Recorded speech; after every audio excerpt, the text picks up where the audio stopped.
Com poder fer amb Google Forms un formulari de recollida de dades semblant a aquest? Ara ho veiem.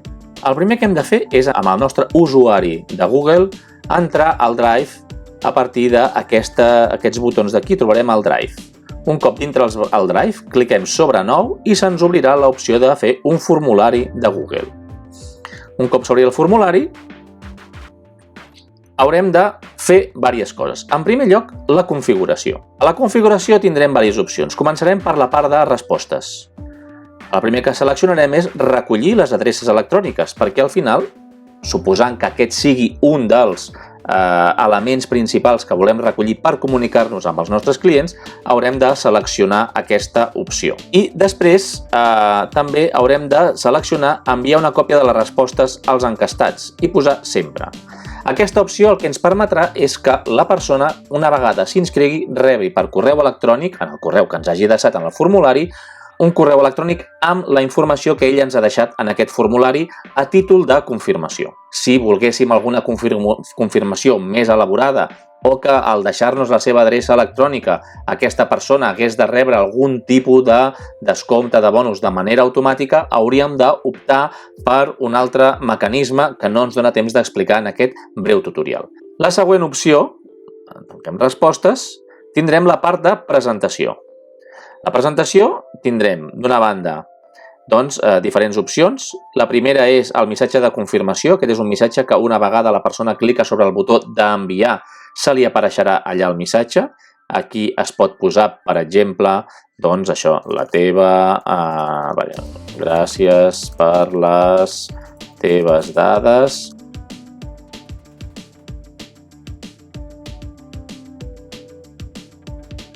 Aquí fem desar.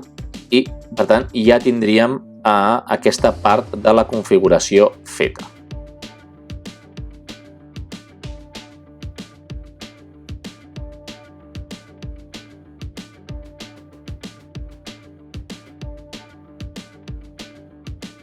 Després, una altra cosa que hauríem de... Tornem a la part de preguntes. Aquí hauríem de configurar també per donar-li una entitat més coherent al formulari en relació a la nostra marca, als nostres colors. I aquí aniríem a la part de personalitzar el tema.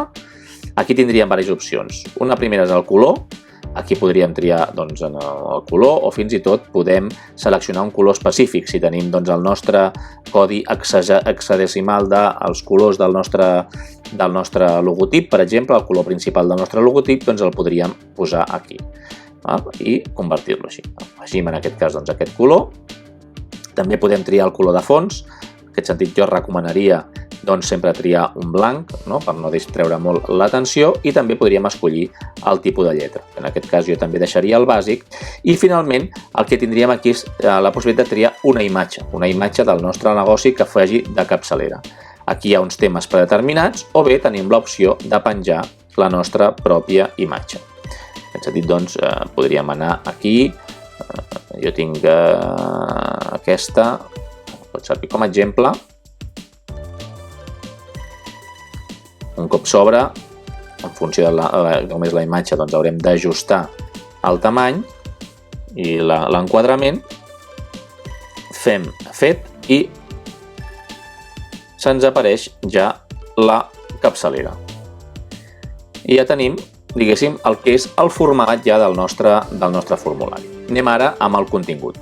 En primer lloc hi ha l'adreça electrònica que apareix a la primera posició degut a la configuració que hem posat de recollir adreces electròniques i ara ens caldria posar com a mínim una dada més que ens interessa, que seria el nom. Veurem els diferents tipus de resposta, aquesta és una resposta breu, deixaré un espai perquè posi el nom i aquí tancarem això i podem marcar que sigui obligatori perquè ens interessa que ens deixin el nom perquè ens puguem adreçar a aquella persona pel seu nom i podem establir altres coses.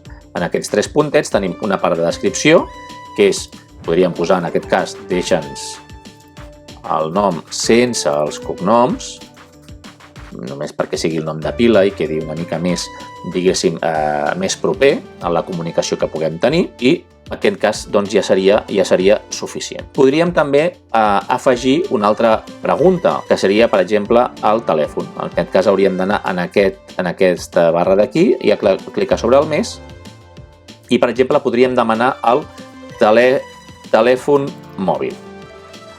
En aquest cas, doncs, la resposta també seria breu, i aquí podríem decidir si el volem obligatori o podem deixar-lo com a no obligatori, i podem també, per exemple, posar la descripció. Si vols rebre informació per WhatsApp, deixa'ns el teu mòbil.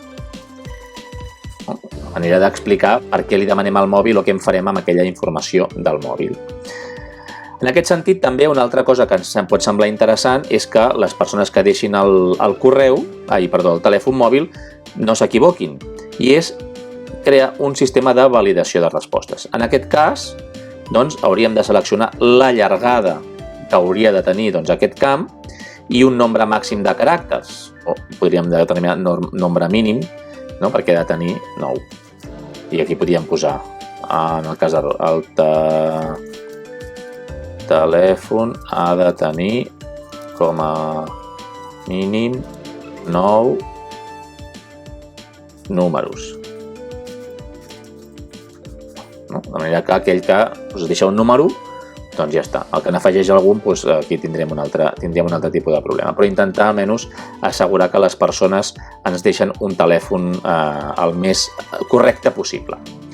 Per tant, ara ja tenim la informació. Tenim la informació que necessitem. Ara només ens caldria un últim pas, que seria el que veiem aquí en aquell formulari, que és tota aquella part relacionada amb la llei de protecció de dades. En aquest cas, afegiríem no una pregunta, sinó que afegiríem, en aquest cas, un títol o una descripció. Això ho borraríem del títol i posaríem aquí la descripció. Podríem copiar el text, ara ens caldria la casella que les persones han de clicar per acceptar aquest tractament de les dades que li estem indicant en aquest text.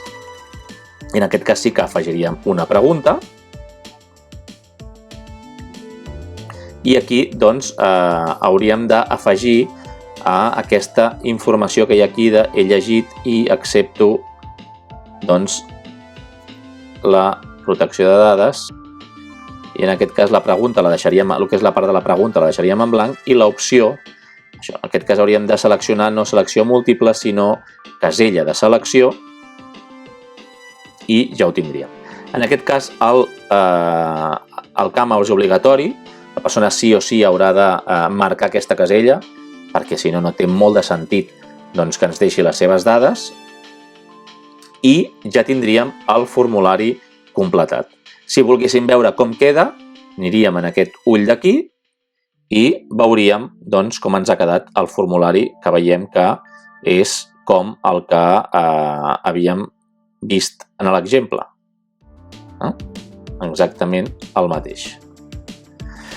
Només ens quedaria, en aquest cas, veiem aquí formulari sense títol, aquí podríem treure el títol o posar el motiu principal, subscripció a la newsletter de vitamina D, per exemple. I podríem afegir una descripció.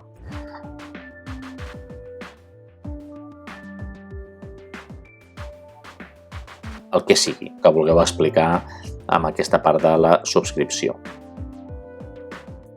I ja ho tindríem, no? Tornem a veure aquí i tindríem, ara sí, el formulari.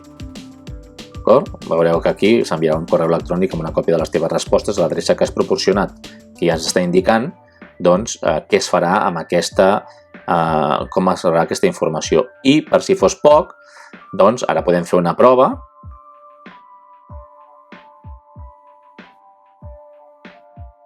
I es veu, en aquest cas, el text, la persona veu el text que hem deixat. Gràcies per les teves dades, en breu rebràs un correu, tal. Tota aquella informació que hem posat.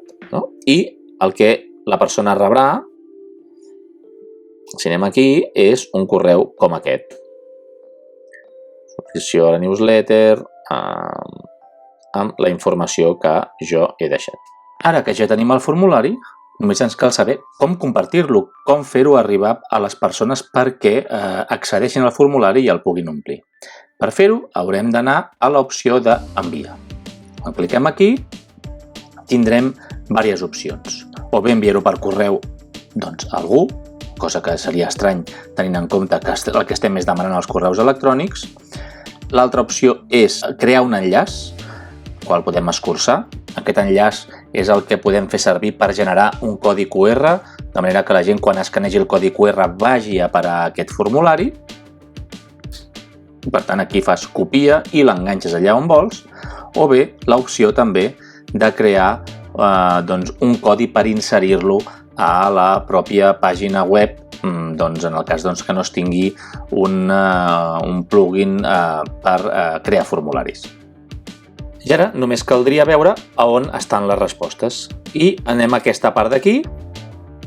En el nostre formulari d'edició tenim la part de respostes, que les podem veure aquí, o també podem veure-les en format Excel. Cliquem sobre aquest botó d'aquí i es diu creem un full de càlcul, es crea un full de càlcul, es crea un formulari d'Excel on aniran apareixent aquí el dia, l'hora i les dades de les persones que s'han anat registrant. A més, tenim la possibilitat de tancar el formulari, de manera que les persones, en algun moment que decidim que no es vulguin registrar més persones, si estem fent servir aquest formulari, per exemple, per registrar-se a un esdeveniment concret, que hi hagi unes places limitades, podem veure en el moment en què veiem que s'estan omplint aquestes places o que s'han omplert aquestes places, tancar el formulari i inclús aquí afegir un missatge indicant que no s'accepten més respostes i el motiu o el text que vulguem.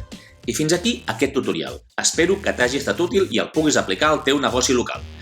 Recorda que si t'ha agradat fes like i també subscriu-te al meu canal si no et vols perdre altres continguts com aquest que de ben segur t'ajudaran a millorar l'estratègia de màrqueting digital del teu negoci local. Fins aviat!